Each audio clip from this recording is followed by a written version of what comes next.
اور جس کی وہ خوبی جو صرف جسمانی ہو، ایسے شخص کو غلام بنایا جا سکے۔ آخری دلیل، آقا کی حیثیت روح اور غلام کی حیثیت جسم کی سی ہے۔ ارسطو نے غلامی کو جائز قرار دینے کے لیے ایک یہ دلیل دی ہے کہ آقا کی حیثیت روح اور غلام کی حیثیت جسم کی سی ہے۔ اس طرح ارسطو کے نزدیک آقا کو غلام پر برتری حاصل ہے، یعنی انسانی جسم میں روح کو اعلیٰ حیثیت حاصل ہے اور جسم انسانی روح کے اقدامات کے تحت اپنے تمام تر افعال انجام دیتا ہے۔ اس طرح آقا کو روح کی سی حیثیت حاصل ہے۔ ارسطو یہ ثابت کرنا چاہتا ہے کہ غلام کو صرف آقا کے حکم کی تعمیل کرنی چاہیے۔ آئیے ناظرین، ارسطو کے نظریہ غلامی کے اوپر جو تنقید کی ہے وہ ایک ایک کر کے جانتے ہیں۔ تنقید کا پہلا نقطہ ہے کہ یہ انسانی قدروں سے متصادم ہے۔ ارسطو کا نظریہ غلامی انسانی قدروں سے متصادم ہے، جو کہ کسی مہذب معاشرے کی بنیاد ہونی چاہیے، یعنی سماجی اور انسانی اقداریں جن کو ہم اچھے اور مہذب معاشرے کی بنیاد بنا سکتے ہیں، یہ ان کا بالکل الٹ ہے۔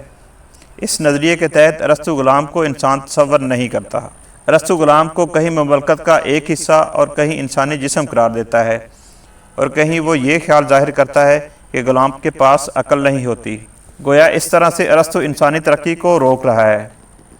ارسطو کا غلام کو انسان نہ سمجھنا اس نظریے کی سب سے بڑی بھول ہے۔ دوسرا نقطہ، غلامی فطری ہے۔ غلامی فطری ہے، اس کا نتیجہ یہ ہے کہ غلام ہمیشہ غلام رہے گا۔ غلام پیدا ہونے کے بعد غلام کی حیثیت سے ہی مرے گا۔ ارسطو کے نزدیک یہ فطری امتیاز ہے، لہذا اس کو برقرار رہنا چاہیے۔ اگر ہم تفصیل سے اس نظریے کا جائزہ لیں تو معلوم ہوگا کہ ارسطو غلام کی آزادی کا بھی خواہش مند ہے۔ تنقید نگار ارسطو کی تحریروں میں دو مختلف تضاد بیان کرتے ہیں۔ تنقید نگاروں کے نزدیک اگر غلام کو آزاد کیا جا سکتا ہے تو یہ فطری نہیں رہتی، اور اگر یہ فطری ہے تو غلامی کو آزادی نصیب نہیں ہوتی۔ تنقید نگاروں کے نزدیک فطری ہمیشہ فطری رہتی ہے، اس لیے ارسطو کا نظریہ غلامی اپنے آپ سے ہی متصادم ہے۔ دوسرا نقطہ، غلام کے پاس عقل نہیں۔ وہ آقا کی عقل کا طالب ہوتا ہے، لیکن بعض جگہ وہ اس کے الٹ تصور پیش کرتا ہے کہ غلام کے پاس عقل ہو سکتی ہے، لیکن وہ اتنی پختہ نہیں ہوتی جتنی کہ آقا کی ہوتی ہے۔ اس لیے غلام کی عقل ادھوری اور ناقص ہے۔ مزید یہ کہ غلام کو آزاد کر دیا جائے تو اس کے پاس پوری عقل آ سکتی ہے۔ گویا ارسطو کی یہ دلیلیں ایک دوسرے سے متصادم ہیں۔ اس کی اس دلیل کی سب سے بڑی وجہ یہ ہے کہ ارسطو نے ابتدائی سے ایک ناقص مفروضے سے بات کی ہے۔ ناقص مفروضہ یہ ہے کہ غلام کو انسان ہی تصور نہ کرنا۔ اگر وہ غلام کو انسان تصور کرتے ہوئے عقل کا حامل قرار دیتا تو یہ منطقی دشواریاں پیش ہی نہ آتی۔ ابتدا غلام کی عقل نہ ہونے سے اور انتہا عقل آ جانے سے کرتا ہے، جس کی وجہ سے اس نظریہ میں جھول پیدا ہو گیا ہے۔ تیسری تنقید، غلام کا وجود آقا کی بنا پر ہے۔ وہ کہتا ہے کہ آقا برتر اور غلام اس کا ماتحت ہے، اور یہاں تک کہ غلام کا وجود آقا کی وجہ سے ہے۔ اس لیے تنقید نگار ارسطو کے نظریہ غلامی کو مکمل محکومی کا تصور کہتے ہیں۔ اس کے غلام میں عدم مساوات کا عنصر نمایاں ہے۔ اس کے ساتھ ساتھ وہ غلامی کو فطری بھی کہتا ہے، اور دوسری جگہ غلام کو آقا کا دوست بھی کہتا ہے۔ یہ دونوں باتیں عدم مساوات پر مبنی ہے۔ جب دوستی کہتا ہے تو کمتری اور برتری کا شائبہ نہیں رہتا، کیونکہ دوستی میں مکمل مساوات کا عنصر نمایاں ہے۔ کمتری اور برتری میں کبھی دوستی نہیں ہوتی۔